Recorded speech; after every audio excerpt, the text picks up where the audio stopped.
Hey, hi everybody. So I'm back with another chapter of science that is fun with magnets. बचपन में खिलौनों से खेला होगा मैग्नेटिक खिलौनों से जो कि आयरन में जाके लोहे की चीज़ों में या कभी कभी जो मिक्स्ड स्टील होते हैं उनकी चीज़ों में जाके चिपक जाता है। तो हम उन मैग्नेट्स के बारे में इस चैप्टर में पढ़ने वाले हैं। तो मैग्नेट क्या है, इंट्रोडक्शन से शुरू करते हैं। A magnet is a material that attracts certain substances such as iron, nickel and cobalt. Magnets वो कैटेगरी ऑफ सब्सटेंसेस को हम बोलते हैं, वो मटेरियल को बोलते हैं जो एक खास कैटेगरी ऑफ सब्सटेंसेस को अपने तरफ अट्रैक्ट करता है, मतलब खींचता है। जैसे कि आयरन में जाके मैग्नेट्स हमारे चिपक जाते थे, कोबाल्ट हो गया या निकल हो गया। ये सब एक्चुअली आयरन के ही डिफरेंट फॉर्म्स हैं, मतलब फेरो मैग्नेटिक सब्सटेंसेस आगे जाके आप पढ़ोगे तो इनमें फेरिक प्रॉपर्टीज़ है और फेरिक वर्ड क्या है, ये आयरन से रिलेटेड होता है। ठीक है, तो उतना ज़्यादा नहीं, पर फिलहाल समझो आयरन, निकल एंड कोबाल्ट जैसी चीज़ों को जो सब्सटेंसेस अट्रैक्ट कर लेते हैं उनको हम मैग्नेट्स बोलते हैं। So magnets were discovered in ancient times. Magnets बहुत पहले, पूर्वजों के समय, एंशिएंट टाइम्स मतलब बहुत पहले की बात है जब मैग्नेट्स डिस्कवर हो चुके होते थे। पहले के ज़माने में मैग्नेट्स के थ्रू हम डायरेक्शंस ढूंढते थे। जैसे कंपास होता है ना, कंपास में मैग्नेट्स डायरेक्शन बताते हैं। तो फॉरेस्ट हो गया या समुद्री रास्ता हो गया, सी वॉयज में जब लोग जाते थे तो मैग्नेट्स की मदद से एक डायरेक्शन से मतलब फॉलो करते हुए अपने डेस्टिनेशन तक पहुंचते थे। So natural magnets are called lodestones. जो नेचुरल मैग्नेट्स होते हैं उनको स्पेशली लोडस्टोन्स कहते हैं। नेचुरल कहने का मतलब जो प्रकृति में अपने आप अवेलेबल हुआ, ठीक है, जिसको इंसानों ने नहीं बनाया। और artificial magnets are prepared by humans.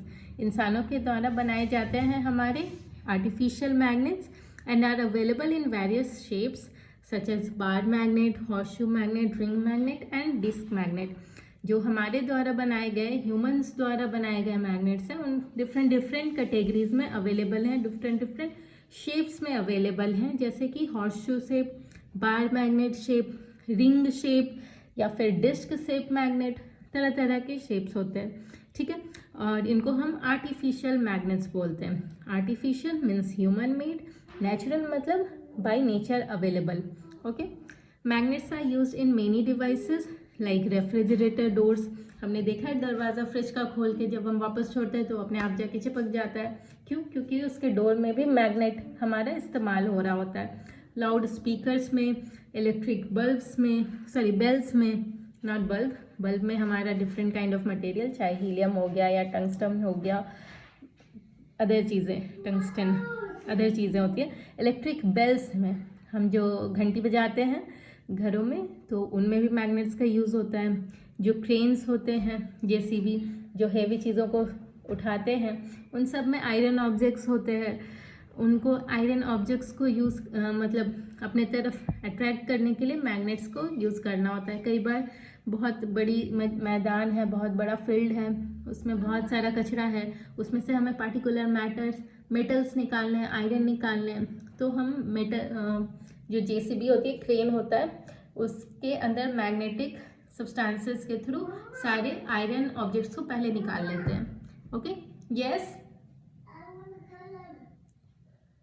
I don't want you to make it look bad. I don't want you to make it look bad. I told you to do D, 3, 4 and 5 only.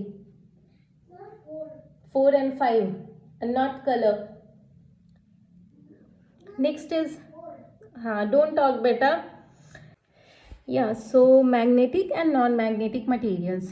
Materials that are attracted by matters, magnets are called magnetic materials.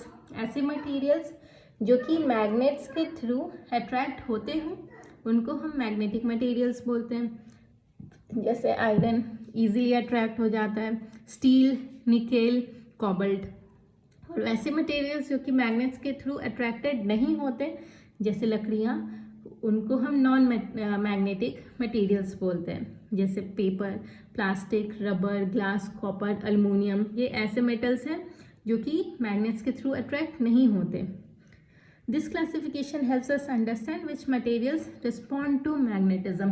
अब ये हमें पता है कि कौन से magnetic materials हैं, कौन से नॉन मैग्नेटिक मटेरियल्स हैं. In that case if we want to do some kind of work, can we take help from magnetic property और नॉट.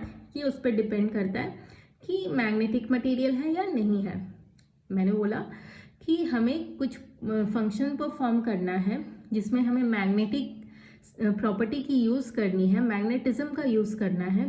तो अगर हमें पहले से पता है कि हम एल्यूमिनियम पे वर्क नहीं कर पाएंगे तो हम वहाँ मैग्नेटिज्म नहीं यूज़ करेंगे.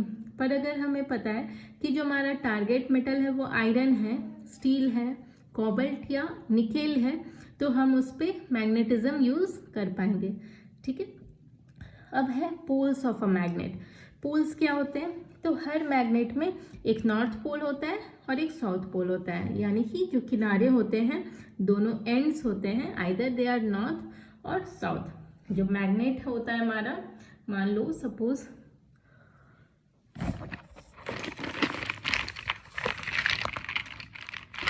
This is a magnet, suppose. तो ये एक एंड हो गया, ये अनदर एंड हो गया. तो both ends are called poles. जैसे अर्थ का 2 पोल होता है, वैसे ही मैग्नेट के भी एंड्स को हम पोल्स बोलते हैं. एक पोल को नॉर्थ, अगर एक पोल नॉर्थ है तो सेकंड अपने आप साउथ हो जाएगा. North pole and south pole. So the magnetic force is strongest at the poles. जो हमारा मैग्नेट है उसका जो फोर्स है, अट्रैक्शन करने की कैपेसिटी है, वो सबसे ज़्यादा पोल्स के पास होती है. ठीक है. Poles have the highest magnetic power. और like poles repel each other, unlike poles attract each other. यानी नॉर्थ पोल और नॉर्थ पोल एक दूसरे से दूर जाने की कोशिश करेगा, अनलाइक रिपेल्स. और नॉर्थ पोल के साथ अगर साउथ पोल है तो वो अट्रैक्ट करता है. हम बोलते हैं ना, अपोजिट अट्रैक्ट्स, अनलाइक अट्रैक्ट्स. 2 अलग अलग प्रॉपर्टीज वाले इंसान अट्रैक्ट करते हैं, एक जैसे लोग दूर जाते हैं. ठीक है. वही प्रॉपर्टी यूज होती है हमारी. सो इफ यस बेटा, I told you ना, you will not speak, you will just come and show me. Yeah, so जो मैग्नेटिक पोल्स होते हैं अपोजिट एक दूसरे को अट्रैक्ट करते हैं. नॉर्थ साउथ को अट्रैक्ट करता है, साउथ नॉर्थ को अट्रैक्ट करता है. North north repel, south south repel. Okay. So if a magnet is broken, each piece will have north and south both poles, showing that magnetic poles always exist in pairs. अगर हमारा magnet एक magnet है, ये गिर के टूट भी गया तो फिर से नॉर्थ एंड साउथ उनमें डेवलप हो जाएगा. सपोज ये हमारा नॉर्थ है और ये साउथ पोल है. अगर ये ब्रेक होता है तो नॉर्थ के किनारे वाला साउथ और इधर साउथ है तो उसके अपोजिट वाला नॉर्थ अपने आप क्रिएट हो जाएगा. इससे ये प्रूफ होता है कि मैग्नेट्स हमेशा पेयर में ही अवेलेबल होते हैं, पोल्स हमेशा ही होते हैं, नॉर्थ एंड साउथ. ओके. अब है finding directions using a magnet. हम मैग्नेट का यूज़ करके डायरेक्शंस, यानी नॉर्थ पोल में हम नॉर्थ डायरेक्शन में जा रहे हैं या साउथ डायरेक्शन में जा रहे हैं. अगर हमें पता है कि इधर नॉर्थ है तो अपने आप इधर ईस्ट हो जाएगा, वेस्ट हो जाएगा एंड बैक साइड पे साउथ हो जाएगा. So finding directions using a magnet. अब a freely suspended magnet always comes to rest in the north south direction. अगर हमारे पास एक मैग्नेट है और हमने उसको फ्रीली सस्पेंड कर दिया तो वो एक टाइम आएगा जब घूम के उस डायरेक्शन में चला जाएगा जब सामने नॉर्थ होगा और पीछे साउथ होगा, यानी नॉर्थ साउथ डायरेक्शन में आ जाएगा हमारे. क्यों? क्योंकि नॉर्थ एंड साउथ ही पोल्स हैं. तो नॉर्थ डायरेक्शन के साइड हमारा साउथ पोल आ जाएगा और साउथ डायरेक्शन के साइड हमारा नॉर्थ पोल आ जाएगा. And this happens because earth itself behaves like a giant magnet. और ऐसा इसलिए हो पाता है, नॉर्थ साउथ के पास क्यों जा रहा है? क्योंकि जो धरती है हमारी वो भी एक जायंट मैग्नेट की तरह बिहेव कर रही है. ओके. यानी धरती में भी एक north and south pole available है. This property is used in a magnetic compass which helps travellers, sailors and pilots to find directions. और ये जो धरती की प्रॉपर्टी है, मैग्नेटिक प्रॉपर्टी है, और जिससे हम मैग्नेट्स के थ्रू डायरेक्शंस पता कर पा रहे हैं, इसके थ्रू जो सेलर्स होते हैं, जो यात्री होते हैं, ट्रैवलर्स होते हैं, वो एक डायरेक्शन से फॉलो करते हुए अपने डेस्टिनेशन तक पहुंच पाते हैं. Okay.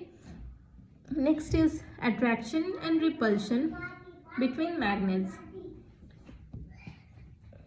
Attraction and repulsion between magnets, यानी कि दो मैग्नेट्स के बीच में अट्रैक्शन होना या रिपेल करना, रिपल्शन होना. So when unlike poles of two magnets are brought near, they attract each other. When like poles are brought near, they repel each other. जैसे मैंने बताया कि अगर जो unlike poles हैं, दो magnets हैं हमारे, suppose this one is one magnet and this is another and this is north and south. तो अगर north south है तो ये एक दूसरे से attract करेंगे opposite, और अगर north and north है तो ये repel करेंगे. Understood? South and south है, then they will repel.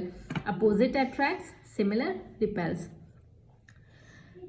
And repulsion is considered the sure test of magnetism because attraction can also occur due to presence of iron. अभी क्या हो सकता है sometimes कि अगर इस north pole and south pole की जगह नॉर्थ पोल ही है, तो इन दैट केस अगर यहाँ आयरन मटेरियल है तो हो सकता है कि हमारा अट्रैक्शन पॉसिबल हो. लेकिन अगर इसको हमें चेक करना है कि ये कौन सा पोल है, तो रिपेल करने वाला एरिया कौन सा है, यानी कि जो सेम है वो ज़्यादा सही मेथड होगा. क्योंकि अगर रिपेल कर रहे हैं इसका मतलब ये है कि वो हर बार में अपोजिट मतलब सिमिलर पोल्स रख रहे हैं. साउथ ही है, नॉर्थ ही है, तभी वो रिपेल कर रहे हैं. अट्रैक्शन तो आयरन में भी हो जाता है, लेकिन आयरन के साथ मैग्नेट रिपेल तो नहीं करेगा. या फिर ऐसे मटेरियल्स जैसे एल्यूमिनियम जो अट्रैक्ट नहीं करते वो रिपेल भी नहीं करते, वो कोई मैग्नेटिक प्रॉपर्टी शो ही नहीं करते. लेकिन अगर रिपेल हो रहा है यानी मैग्नेटिक मटेरियल है और लाइक साइड्स हैं, लाइक पोल्स हैं, एक जैसे हैं. ठीक है, तो repulsion is more preferable than attraction to know your magnet. ठीक है, next is making your own magnet. हम अपना मैग्नेट खुद से बना सकते हैं. कैसे बना सकते हैं? A magnet can be made by stroking method in which a bar magnet is rubbed repeatedly in one direction along the iron strip. अगर हम एक आयरन ऑब्जेक्ट को लेके बार बार एक मैग्नेट उन पे घिसते हैं, बार मैग्नेट मान लो बार बार घिसते हैं, तो एक टाइम के बाद उस आयरन में भी मैग्नेटिक प्रॉपर्टी आ जाती है. एक मेथड ये हो गया. Another method involves passing electric current through a wire coil wrapped around an iron ore which magnetizes it. ये आगे जाके पढ़ोगे कि जब इलेक्ट्रिक करंट पास होता है किसी वायर से तो उसमें जो मटेरियल होता है वहाँ पे मैग्नेटिक प्रॉपर्टी जनरेट होती है.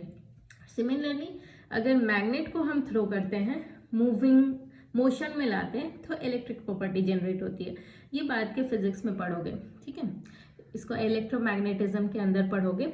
पर फिलहाल ये समझो कि एक और मेथड ये है कि कोई आयरन ऑब्जेक्ट लो, उस पर लगातार वायरिंग करो और इलेक्ट्रिक वायर मतलब इलेक्ट्रिसिटी जैसे ही वायर से पास ऑन होगी ये आयरन फिर मैग्नेटिक मतलब मैग्नेट की तरह बिहेव करने लगेगा. लेकिन ये तब तक होगा जब तक इलेक्ट्रिसिटी पास हो रही है.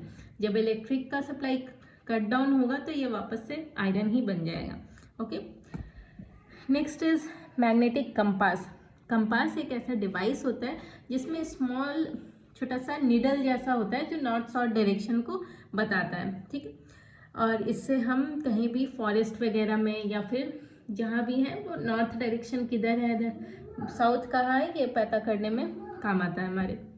Lastly care of magnets. तो मैग्नेट जो होते हैं उनको हमें हीट नहीं करना होता है, हैमर नहीं करना होता है, ठोकना नहीं है उस पर, हैमर नहीं मारना और उसको गिराना भी नहीं है ज़्यादा ज़ोर से. इन सारी चीज़ों को करने से हमारी जो मैग्नेट है उसकी मैग्नेटिक प्रॉपर्टी थोड़ी सी कम हो जाएगी, मैग्नेटिक स्ट्रेंथ कम हो जाएगा.